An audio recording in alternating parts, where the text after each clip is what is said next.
have an overall length of 40 inches from the top of his head to the tip of his tail. And he'll have a 49-inch wingspan.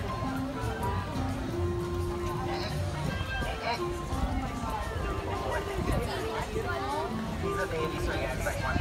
If by chance you have a question, please ask me. I'm happy to answer them. I'm a giant nerd when it comes to animals and just basically nerd things in general, so something to ask. This is a bird that's normally found in the Amazon rainforest.